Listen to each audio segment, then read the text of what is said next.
बिस्मिल्लाहिर्रहमानिर्रहीम। नाज़रीन अस्सलाम वालेकुम। मैं हूं इमरान वसीम और मैं हूँ जहांज़ेब अब्बासी।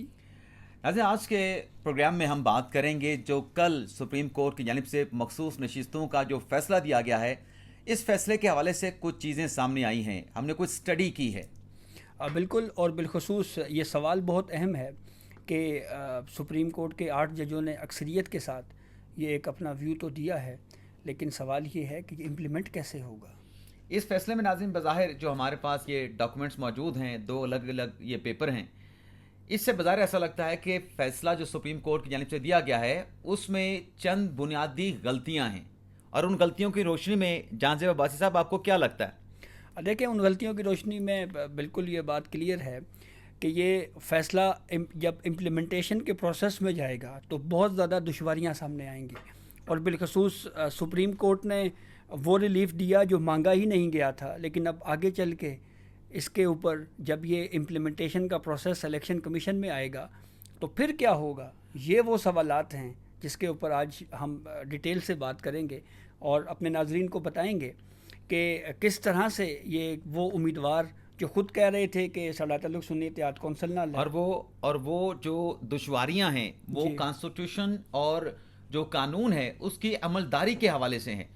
तो ये सारी जो चीज़ें मैंने कुरीदी हैं, मैंने स्टडी की है, या फिर जहांज़ेब अब्बासी साहब जो डॉक्यूमेंट्स लेके बैठे हैं, एक एक करके वो तमाम चीज़ें आपकी खिदमत में पेश करने जा रहे हैं। जहांज़ेब अब्बासी साहब, आपके पास दो लिस्टें हैं, मेरे पास भी दो लिस्टें हैं जो सुप्रीम कोर्ट ने कल मखसूस नशिस्तों के हवाले से फैसला दिया है। एक तो 41 उन उम्मीदवारों की लिस्टें हैं जिन्हें सुप्रीम कोर्ट की तरफ से कहा गया है कि वो दोबारा से अपने बयान अल्फी दें, अपनी वाबस्तगी बताएं। और दूसरी नाज़रीन वो लिस्ट है जो 39 पीटीआई के कैंडिडेट डिक्लेयर किया गया है, जिनको कि ये पीटीआई के हैं और इनको मखसूस नशिस्तें दी जाएं और इन्हें पीटीआई का ही कहा जाए, ये आज़ाद या सुन्नी इत्तेहाद कौंसिल के नहीं हो सकते। तो जहांज़ेब अब्बासी साहब, पहले किस लिस्ट के ऊपर आप पहले मेरे रोशनी? ये जो 41 है ना, ये जो वो 41 जिन्होंने अपनी पार्टी वाबस्तगी या जो जिन्होंने ज्वाइन किया सुन्नी इत्तेहाद कौंसिल, उसके ऊपर डिस्कस कर लेते हैं। अच्छा जी, आए। तो इस पे ये जो 41 लोग हैं, इनमें NA1 चित्राल से अब्दुल लतीफ़ हैं, NA5 अपर दीर से साहबजादा सिबतुल्ला हैं, NA13 से मोहम्मद नवाज़ खान हैं, NA22 मर्दान से मोहम्मद आतिफ़ हैं, NA23 से मर्दान हैं, उससे अली मोहम्मद हैं, NA26 से हैं साजिद खान, NA27 से हैं मोहम्मद इकबाल खान, NA34 से हैं जुल्फ़कार अली। तो ये पूरी एक लिस्ट है। तो इस पे मैं सिर्फ एक कमेंट इमरान ये ज़रूर करूँगा कि ये जो 41 लोग हैं जिसके ऊपर इस 8 रुकनी बेंच ने ये कहा है कि आप 15 दिनों में जो है वो इलेक्शन कमीशन में जाएं और अपनी पार्टी वाबस्तगी को ज़ाहिर करें, एक क्वेश्चन बहुत इंपॉर्टेंट होगा और वो ये होगा कि इनको पार्टी सरबराह की जानिब से सर्टिफिकेट दिया जाएगा। क्वेश्चन नंबर 1 ये है कि अगर ये कहते हैं कि हमारी सियासी वाबस्तगी पीटीआई के साथ है, तो पार्टी चेयरमैन कौन है इमरान वसीम साहब? नहीं, इसमें तो ये होगा ना, ये बताएंगे, ये जो आज़ाद जिनको कहा गया है कि हम किस सियासी जमात में जाना चाहते हैं, उस सियासी जमात के साथ रजू करेंगे। उस सियासी जमात के साथ रजू करेंगे, उसको अपना एफिडेविट देंगे, वो जमात इनको एक्सेप्ट करेगी। जो आप नुक्ता कह रहे हैं ना, अगर ये तहरीक इंसाफ में जाना चाहते हैं, पहले तो माजरत के साथ जहांज़ेब अब्बासी साहब, आपने ये 41 वाली लिस्ट छेड़ दी। मैं चाह रहा था कि आप 39 वाली लिस्ट पहले छेड़ते, लेकिन अब चूंकि आपने मसले को छेड़ ही दिया है तो आ जाते हैं इस पे। ये 80 अरकान की लिस्ट है, ठीक है। ये 80 अरकान की लिस्ट है मजमूई तौर पे, जो इलेक्शन कमीशन ने सुप्रीम कोर्ट में जमा करवाई थी। हम यहाँ पे सुप्रीम कोर्ट में देखते हैं कि जब भी कोई स्टेटमेंट आता है, कोई डॉक्यूमेंट्स आता है, एज ए होल उसको एक्सेप्ट किया जाता है। सही है, ऐसे होता है, बिल्कुल ऐसे ही, एज ए होल। अब इस 80 की लिस्ट के मुताबिक 39 जो है वो सुप्रीम कोर्ट ने डिक्लेयर किए हैं कि वो पाकिस्तान तहरीक इंसाफ के हैं। कैसे डिक्लेयर किए हैं उस पर अभी थोड़ी देर के बाद हम बड़ी डिटेल में बात करने वाले हैं कि दरअसल उसमें भी क्या घोटाला चलता रहा, क्या खिचड़ी पकी हुई है, वो सारे एक एक करके डिस्कस करके आपकी खिदमत में पेश करेंगे। लेकिन जो मैं मजमूई तौर पे कह रहा था कि इसको एक्सेप्ट किया जाए, जब आप 39 को इसी लिस्ट में से एक्सेप्ट कर रहे हैं कि वो पाकिस्तान तहरीक इंसाफ के हैं और 41 को आप आज़ाद कह रहे हैं, तो उन आज़ाद ने तो एक सियासी जमात में शमूलियत अख्तियार कर ली है सुन्नी इत्तेहाद कौंसिल में जी। तो फिर आप उनकी जो हैसियत है जहांज़ेब अब्बासी साहब, उसको कैसे छेड़ सकते हैं? क्या आप उनको सुन्नी इत्तेहाद कौंसिल से निकलवा के दोबारा से किसी और सियासी जमात में शमूलियत अख्तियार करने का कह रहे हैं? क्या ये लोग आपके सामने आए हैं, इनकी तरफ से कोई एतराज़ 41 लोगों की जानिब से किया गया है कि हम सुन्नी इत्तेहाद कौंसिल के नहीं हैं, हमें ज़बरदस्ती शामिल करवाया गया है, हमारे ऊपर कोई दबाव था? क्या ये 41 लोग सुप्रीम कोर्ट के सामने आए, कोई स्टेटमेंट इनका रिकॉर्ड हुआ जिसकी बिना पे ये कहा जा रहा है कि नहीं, ये दोबारा से अपनी पार्टी वाबस्तगी के हवाले से एफिडेविट दें, फिर वो पार्टी इलेक्शन कमीशन से रिज्यू करे, फिर इलेक्शन कमीशन उस सारे मामले को प्रोसेस करे? ये कैसे हो सकता है? मानना है तो फिर आपको मजमूई तौर पे पूरी लिस्टों को मानना होगा। ये तो नहीं कि आप हाफ मानेंगे, 39 को आप पीटीए का कह देंगे और बाकी जो 41 है उनके लिए आप जो है वो एक गेट खोलेंगे, एक दरवाज़ा खोलेंगे कि वो दोबारा से, हालांकि कॉन्स्टिट्यूशन के अंदर तो 3 दिन की मोहलत है कि 3 दिन के अंदर आप किसी सियासी जमात में शमूलियत अख्तियार करेंगे, जो कि वो डेट, वो वक्त गुजर चुका है। इमरान वसीम साहब, हम हैं बुनियादी तौर के ऊपर बादशाह, हम जो चाहें करें।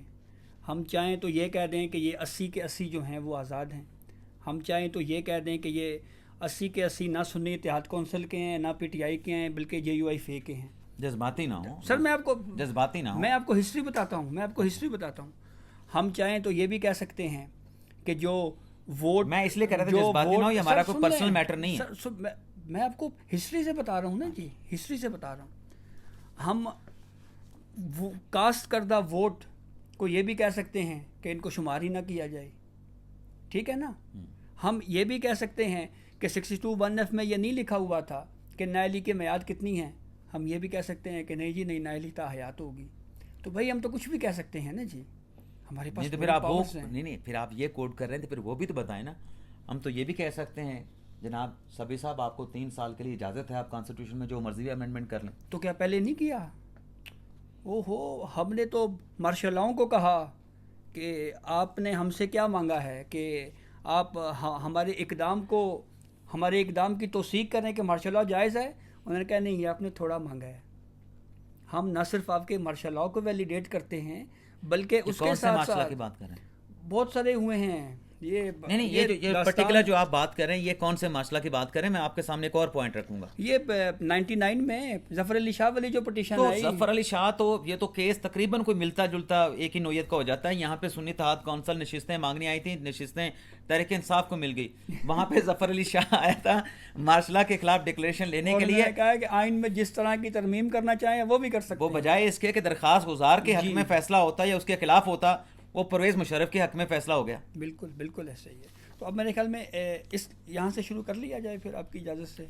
39 वाली जो लिस्ट है, 39 से मेरे ख्याल में शुरू करें और एक एक बताएं कि अपने ये जो कहा गया है सुप्रीम कोर्ट के फैसले में कि ये 39 जो हैं वो पाकिस्तान तहरीक इंसाफ के हैं। तो अब आप बताएं कि ये 39 का एक एक करके बताएंगे आप, और आप देखने वालों ने, आप नाजरीन ने ये सुनना है बड़े गौर के साथ कि जांज़िब अब्बासी साहब बताने क्या जा रहे हैं, अच्छा कहने क्या जा रहे हैं, पॉइंट आउट क्या करने जा रहे हैं। अच्छा, एक तो आप ये ज़रा उस ऑर्डर को, जो ऑर्डर ऑफ द कोर्ट है, उसको सामने रखें। उस ऑर्डर में ये कहा हुआ है कि ये 39 इन्होंने किसी भी कॉलम के ऊपर अगर कहीं एक दफ़ा पीटीआई लिख दिया है ना, तो बस फिर वो पीटीआई के हैं।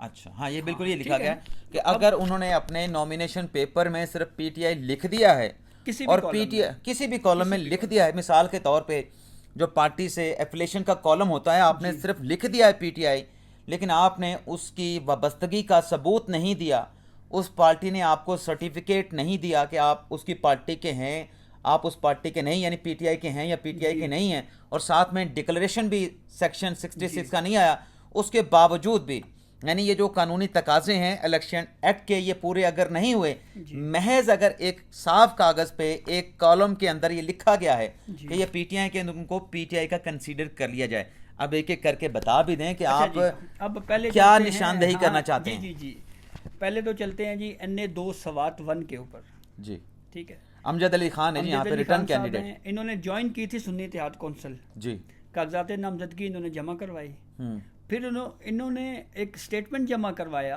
ऑन ओथ, और उसमें इन्होंने कहा जी कि मेरी वाबस्तगी पीटीआई से है, ठीक है। फिर जो इलेक्शन एक्ट के तहत पार्टी सर्टिफिकेट या पार्टी एफिलिएशन है वो भी इनकी पीटीआई है, ठीक है, ठीक है।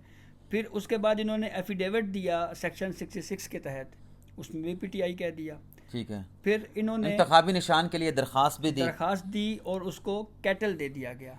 यानी इनका जो नॉमिनेशन पेपर है वो बिल्कुल मुकम्मल है। बिल्कुल अमजद अली मुकम्मल खान साहब का NA सवात दो 2 से। जी। अब अगले पे आ जाएं। अब आते NA 3 हैं सवात सलीम सलीम रहमान रहमान। सुन्नी इत्तेहाद कौंसिल में शमूलियत इख्तियार की, लेकिन इनके डॉक्यूमेंट्स में आप क्या कहते हैं?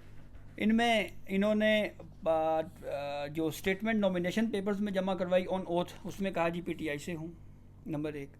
अच्छा जी, पार्टी सर्टिफिकेट नील नहीं यानी दिया। नहीं दिया इन्होंने। अच्छा। फिर इन्होंने सेक्शन 66 के तहत जो सर्टिफिकेट देना होता है, जो लॉ की रिक्वायरमेंट है, उस पर भी इन्होंने नील कहा। और फिर उससे आगे पार्टी सिंबल की कोई दरखास्त नहीं पार्टी दी। सिंबल की दरखास्त नहीं दी। और फिर उसके बाद इनको इंतखाबी निशान दे दिया गया, जुबान। अब इसमें नाज़रीन जो जांजिब अब्बासी साहब ने बताया है कि इन्होंने जब अपने नॉमिनेशन पेपर फाइल किए सलीम रहमान साहब ने NA सवात से, तो इन्होंने अपना एक डिक्लेरेशन, एक सर्टिफिकेट दिया अपनी तरफ से कि मैं पाकिस्तान तहरीक इंसाफ का हूँ। लेकिन ये भी आप अपने जहनों में रखें, तमाम सुनने वाले हमारे जो मुअज़्ज़ज़ हमारे नाजरीन, हमारे दोस्त भाई बहनें हैं, कि एक हल्के से ये नहीं होता कि एक ही जमात का एक ही कैंडिडेट इलेक्शन लड़ रहा हो। एक ही जमात के मल्टीपल कैंडिडेट्स होते हैं।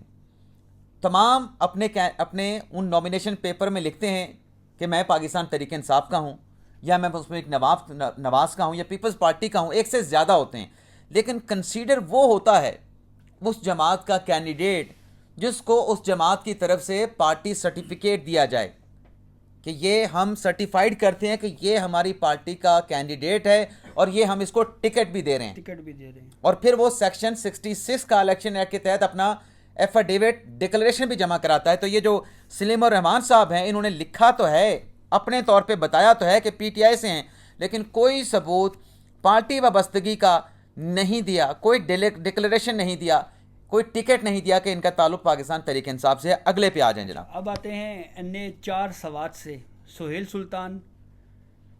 इन्होंने भी जो अपनी तरफ से एक बयानी हल्फी दिया, उसमें कहा जी पार्टी वाबस्तगी पीटीआई से है। फिर सेक्शन 66 के तहत जो पार्टी का टिकट दे दिया, सर्टिफिकेट दे दिया। जी, पार्टी एफिलिएशन जो है वो पीटीआई कह दी। हाँ। फिर उसके बाद जो सेक्शन 66 के तहत इन्होंने एक एफिडेविट देना था, वो नहीं दिया। नहीं दिया।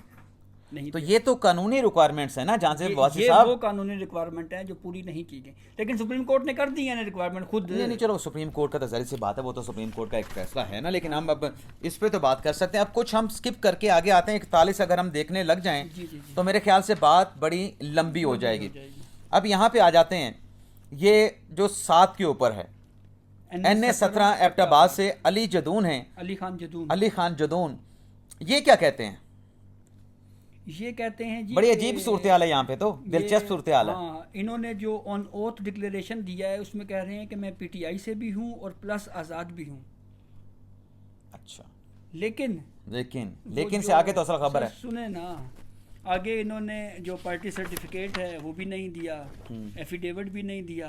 लेकिन सुप्रीम कोर्ट ने पता है क्या कहा है? सुप्रीम कोर्ट ने कहा है ये जो पीटीआई प्लस इंडिपेंडेंट है ना, ये जो इंडिपेंडेंट को हम लगाते हैं क्रॉस, और आप हैं पीटीआई की। वो तो पीटीआई के हो गए, लेकिन जो बात यहाँ पे हो रही है जांजिब अब्बासी साहब, लेकिन इसने वो पार्टी से वाबस्तगी का कोई टिकट तो ला के नहीं दिया ना, कोई सर्टिफिकेट नहीं ला के दिया, डिक्लेरेशन भी नहीं दिया।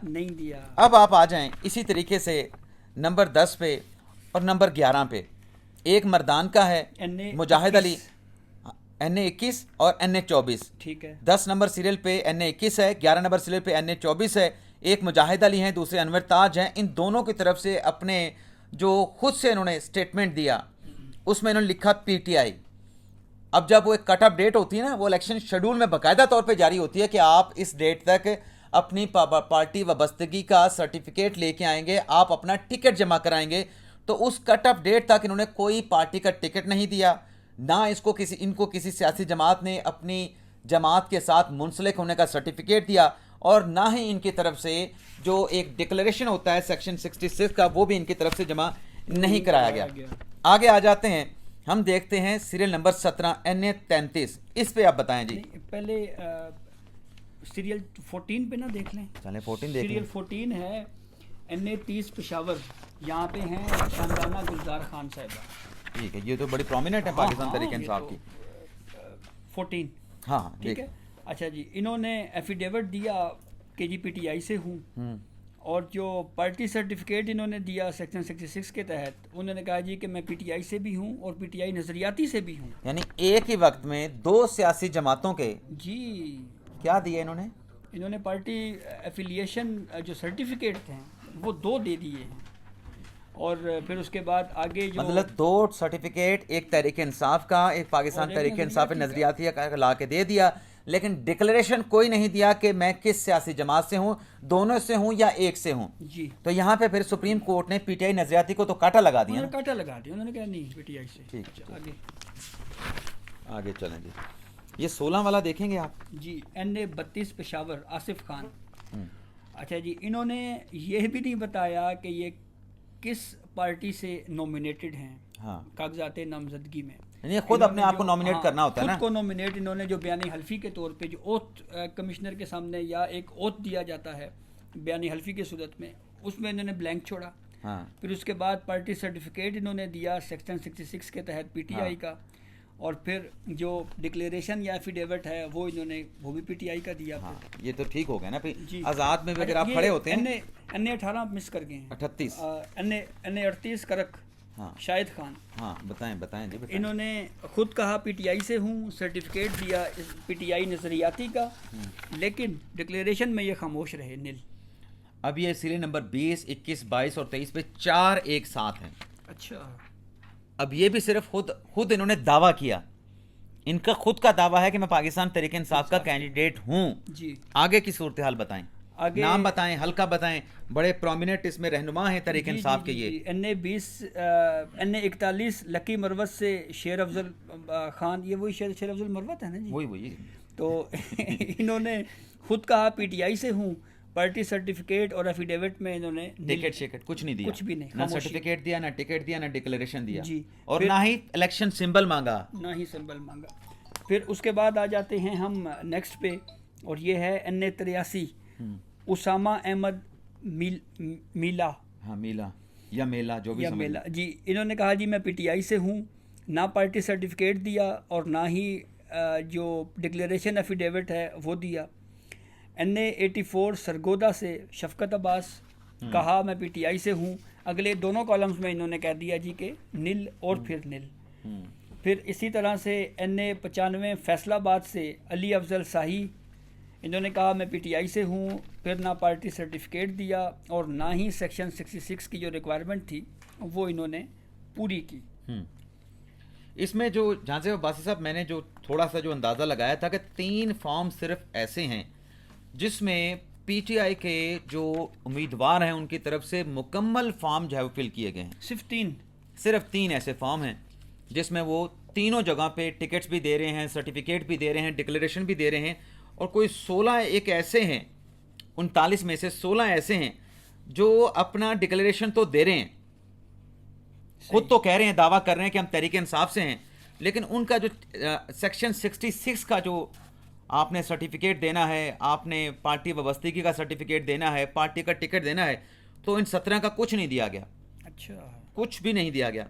और कुछ और भी हैं, एक एक करके उन पे भी आ जाते हैं। ये देखें ना ज़रा 27 के ऊपर NA 102 फैसलाबाद से ये चंगेज़ अहमद खान साहब हैं, सुन्नी इत्तेहाद कौंसिल में शामिल हुए। अब ये बताते पीटीआई का है, यहाँ पर भी बड़ी दिलचस्प सूरत हाल है कि ये पीटीआई का बता रहे हैं, और फिर जब पार्टी वाबस्तगी का इन्होंने सर्टिफिकेट देना था तो इन्होंने पीटीआई और पीटीआई नजरियाती दोनों का दिया, दोनों दे दी है। अच्छा, फिर जब डिक्लेरेशन दिया सेक्शन 66 का तो पीटीआई नजरियाती बताया इनको, और फिर उन्होंने अपने तहरीरी तौर पे लिख के दिया कि मुझे आप इलेक्शन सिंबल दें शटल कॉक, तो इनको शटल कॉक का सिंबल भी मिल गया। यानी ये तहरीक इंसाफ नजरियाती के बन गए, इनके यहाँ पे डिक्लेरेशन, पार्टी टिकट, सारी चीज़ें आ जाती हैं। और आगे चलते हैं जी, ये NA 115 पे इन्होंने भी ब्लैंक रखा है, नहीं बताया किस सियासी जमात से ताल्लुक़ है। फिर ये पीटीआई का सर्टिफिकेट लेके आए, जनाब खुरम शहजाद विक साहब हैं NA 15 शेखपुरा से, और फिर जब अगली बारी आई इलेक्शन सिंबल मांगने की तो इन्होंने नील कहा, कोई दरख्वास्त नहीं दी और कोई डिक्लेरेशन नहीं दिया। मजमूई तौर पे जो जांज़ेब अब्बासी साहब, ये तकरीबन कोई 65 से 66 ऐसे कैंडिडेट्स हैं जिन्होंने कोई दरख्वास्त नहीं दी पार्टी सिंबल के हवाले से रिटर्निंग ऑफिसर को। और इसके साथ साथ आप आ जाएं NA 122 लतीफ़ खोसा साहब, कल इनका एक पॉडकास्ट जो है वो हुआ हसन अयूब के साथ, जिसमें ये कह रहे थे कि इमरान खान जो हैं जेड भुट्टो और बेनज़ीर भुट्टो से बड़े लीडर हैं। अच्छा। अब इनका अगर आप नॉमिनेशन पेपर देखेंगे तो ये लिख रहे हैं, दावा कर रहे हैं कि पीटीआई से हूँ, लेकिन जो इन्होंने टिकट दिया, जो सर्टिफिकेट दिया, जो डिक्लेरेशन जमा कराया सेक्शन 66 हाउस में, ये पाकिस्तान तहरीक इंसाफ नजरियाती खुद को कह रहे हैं। अच्छा। खुद को पाकिस्तान तहरीक इंसाफ नजरियाती का कह रहे हैं। और फिर आगे चल के इन्होंने खुद दरखास्त दी कि मुझे के का निशान दिया जाए, के अल्फाबेट के का, उनको के का मिल गया। के फॉर खोसा। हाँ, के फॉर खोसा, बिल्कुल सही है जी, आप पहुंचे हैं जी, बिल्कुल पहुंचे हैं। तो आगे चलते हैं जी, आगे एक और भी इसी तरह का है 35 नंबर पे NA 171 से, ज़रा इस पे रोशनी डालें। मुमताज़ मुस्तफ़ा साहब, इन्होंने डिक्लेरेशन में कहा पीटीआई से हूँ, सर्टिफिकेट इन्होंने दिया पीटीआई प्लस पीटीआई नज़रियाती, हाँ और फिर डिक्लेरेशन सर्टिफिकेट सेक्शन 66 के तहत इन्होंने पीटीआई का दे दिया। हाँ। फिर उसके बाद इन्होंने इंतखाबी निशान की कोई दरख्वास्त नहीं दी। अभी आखिरी नंबर पे 39 पे जरताज गुल साहबा हैं। जरताज गुल साहिबा ने कहा मैं पीटीआई से हूँ, सर्टिफिकेट दिया नज़रियाती का, पीटीआई नज़रियाती का। हाँ। और इसी तरह से फिर जो डिक्लेरेशन है या एफिडेविट है वो भी पीटीआई नज़रियाती का दे दिया, और तहरीरी तौर पे दरख्वास्त दी कि मुझे बेंच का दिया जाए, इंतखाबी निशान दिया जाए। अब ये जो तमाम फैसले हुए हैं इनको इलेक्शन सिंबल देने के या इनको आज़ाद डिक्लेयर करने के, ये इलेक्शन कमीशन ने नहीं किए। ये तमाम के तमाम जो फैसले हैं ये रिटर्निंग अफसरान ने किए हैं। और क्यों उनकी तरफ से किए गए? इसलिए किए गए कि इनकी तरफ से रिक्वायरमेंट में तजादात थे, बिल्कुल रिक्वायरमेंट पूरी नहीं थी, तो हर कैंडिडेट ने हर हल्के का अलग-अलग जो इंडिविजुअल रिटर्निंग ऑफिसर था उसने डिक्लेयर किया कि आप आज़ाद हैं। इलेक्शन कमीशन ने कोई ऐसा फैसला नहीं दिया। ये जमाल खान मंदोखेल साहब ने भी कहा था। अब आप आ जाते हैं इस फैसले के बाद, अब इलेक्शन कमीशन ने जुमेरात के रोज़ जो है वो इजलास तलब कर लिया इस फैसले के हवाले से। अच्छा, और उस पे आपके पास भी खबर है, वो अनजाना न बने, आपके पास खबर है। इस पे अब होगी मुशावरत। हाँ, और फिर इसके कानूनी पहलुओं का जायज़ा लिया जाएगा, और फिर उसके बाद देखना ये है कि इस फैसले के ऊपर रिव्यू जो है उस पे करने के लिए, जहाँ पे फेडरल गवर्नमेंट में भी डिस्कशन चल रही है, वहीं पे इलेक्शन कमीशन भी इसके ऊपर गौर व गौश कर रहा है। लेकिन इमरान वसीम, मेरा एक आपसे सवाल है जी, मुझे ये बताएं कि किस उम्मीदवार की पार्टी वाबस्तगी किसके साथ है, वो सर्टिफिकेट दे, वो फ़लाँ चीज़ दे, फ़लाँ चीज़ दे, फ़लाँ चीज़ ये शेड्यूल कौन जारी करता है? इलेक्शन कमीशन जारी करता है। तो ये अख्तियार कॉन्स्टिट्यूशन के तहत इलेक्शन कमीशन का है। तो सुप्रीम कोर्ट ने फिर कैसे ये शेड्यूल दे दिया है यार कि 15 दिनों में ये करें, फिर आप कहते हैं कि आप वो बादशाहों वाली बात। अभी आप बच्चे बन गए, थोड़ी देर पहले आप बता रहे थे कि जो मर्जी ऑर्डर कर दे। भाई मुझसे क्या पूछ रहे हैं? आप खुद बता चुके हैं पहले, बता चुके हैं यार। मैं यही कह रहा हूँ कि फिर हम क्या कहें कि ये किस तरह का जजमेंट है यार। लेकिन चलें ये लाइटर नोट के ऊपर हम गुफ्तगू करें। ये बताएं कि अब ये जो चीज़ें सामने आई हैं इसके बाद क्या आपको लगता है कि सुप्रीम कोर्ट में नज़रसानी दरखास्तों का एक फ्लड गेट खुल जाएगा? इसमें बहुत सारी कानूनी सुकम बज़ाहिर आपकी और मेरी असेसमेंट के मुताबिक नज़र आते हैं कि जो कॉन्स्टिट्यूशनल की रिक्वायरमेंट है कि आपने स्क्रूटनी करनी है, आपने सेक्शन 66 के तहत, इलेक्शन एक्ट के तहत उससे पार्टी का टिकट लेना है, पार्टी का सर्टिफिकेट लेना है, और फिर उसने डिक्लेरेशन भी सेक्शन 66 का देना है, वो अगर पूरे नहीं हुए तो इनको कैसे आप पीटीआई का डिक्लेयर करेंगे? क्या आइन और कानून को किस तरीके से डील किया जाएगा या उसको ब्रशिसाइड किया जाएगा? देखिए, यही तो डिस्कशन कल से हो रही है कि वो इख्तियार जो मांगा ही नहीं गया था आपने दे दिया। चीफ जस्टिस काजी, जो रिलीफ मांगा नहीं गया। हाँ, चीफ जस्टिस काजी फाइज ईसा, जस्टिस जमाल खान साहब ने तो कह दिया है, उन्होंने तो कहा है कि आप किसी सियासी जमात की सहूलतकारी जो है ना, अदालत किसी कानून को पसे पुस डालकर किसी सियासी जमात की सहूलतकारी नहीं कर सकती। तो मेरे ख्याल में इस एक जुमले से आपको और मुझे समझ जाना चाहिए कि ये हुआ क्या है। आप और मैं तो समझ जाते हैं, लेकिन समझाना भी पड़ता है। अच्छा ये बताएं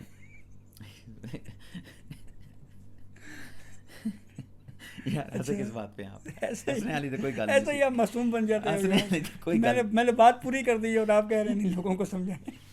नहीं, मैंने कहा आप और मैं तो समझ जाते हैं।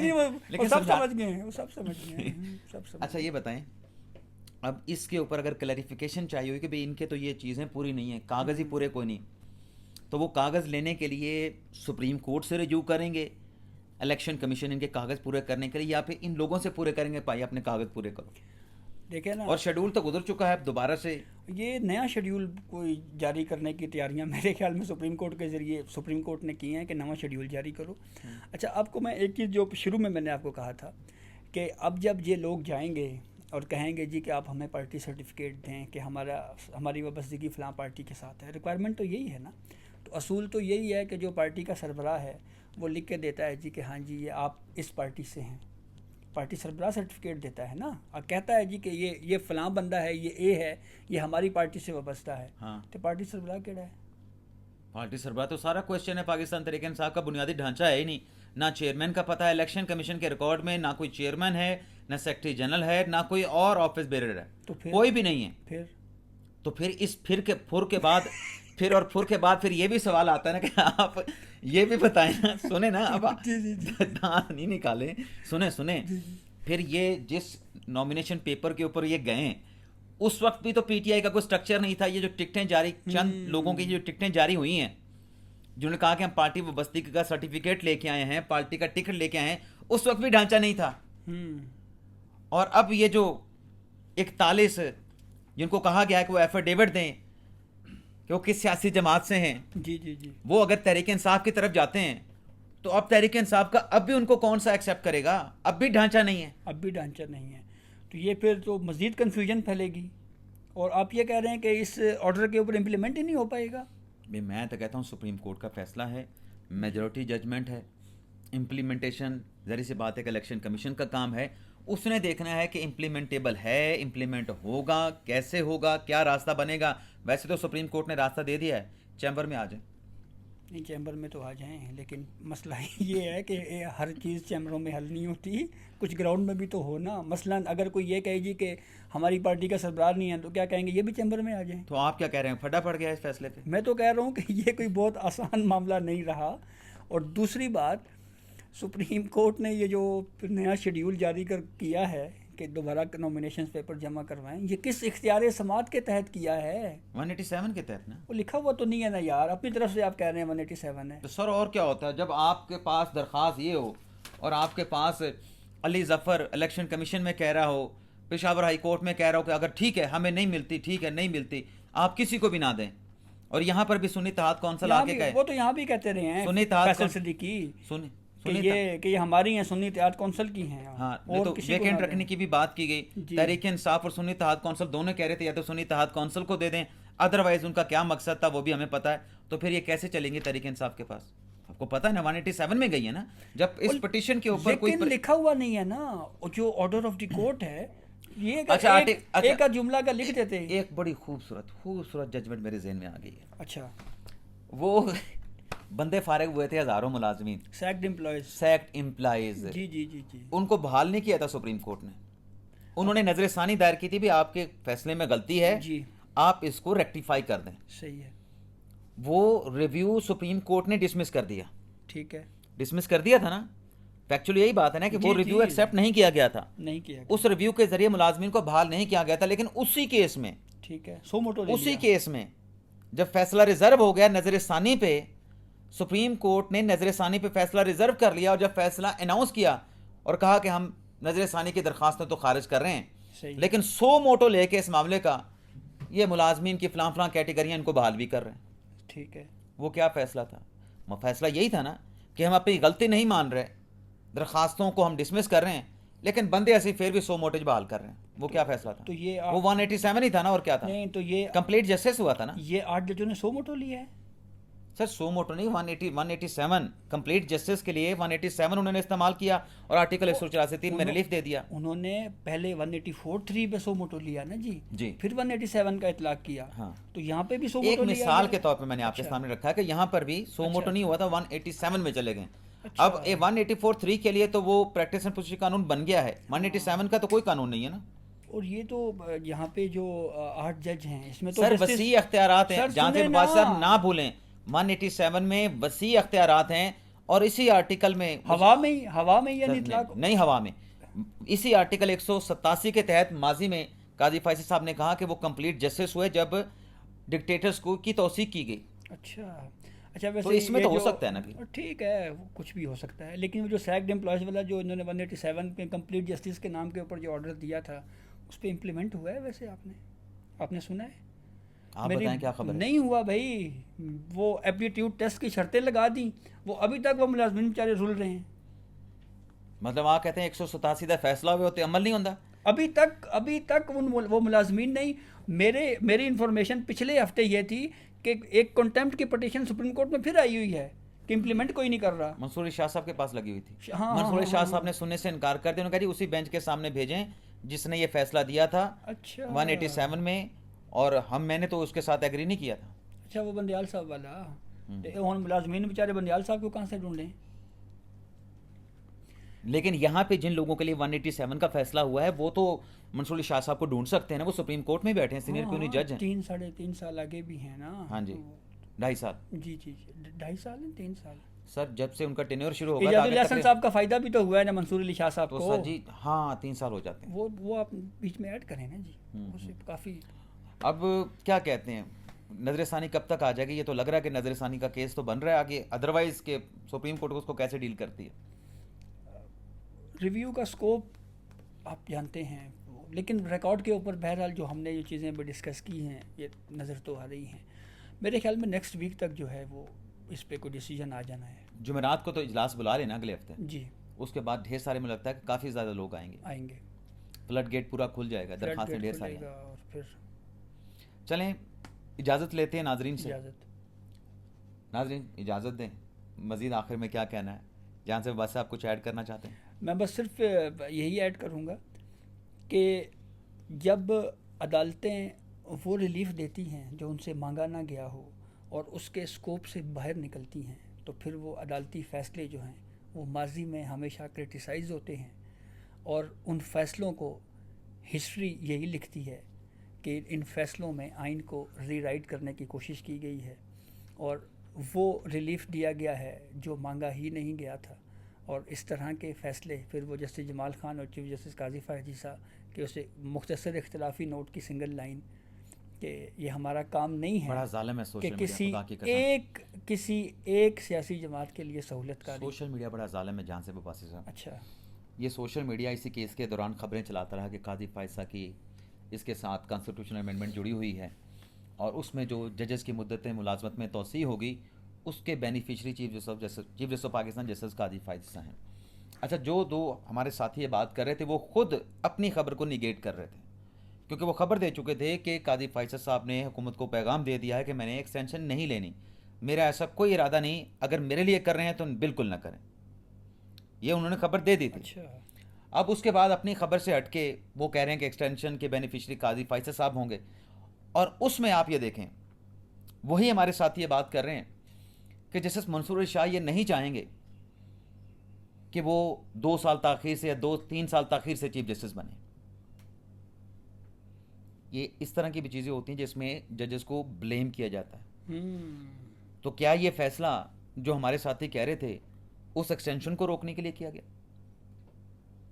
वो एक्सटेंशन जो थी नहीं, बिल्कुल, ये तो फिर यही हुआ, टेबल ही नहीं थी। टेबल ही नहीं थी, हवा में कोई एक्सटेंशन थी और उस हवाई। अब तो वज़ीर कानून ने भी कह दिया है। अच्छा, काजी फ़ायज़ा साहब ने हमें कह दिया था कि मेरे लिए कुछ ना करें, मुझे कोई एक्सटेंशन नहीं चाहिए। वज़ीर कानून साहब की भी आंख मेरे ख्याल में लेट खुली है, उनको बहुत जल्दी ये स्टेटमेंट दे देनी चाहिए थी जब ये प्रोपेगेंडा हो रहा था। जी बिल्कुल ये बिल्कुल गलती किसकी है? हुकूमत की अपनी। बिल्कुल हुकूमत की गलती है, बिल्कुल। इजाज़त चाहते हैं नाज़रीन, अल्लाह हाफ़िज़।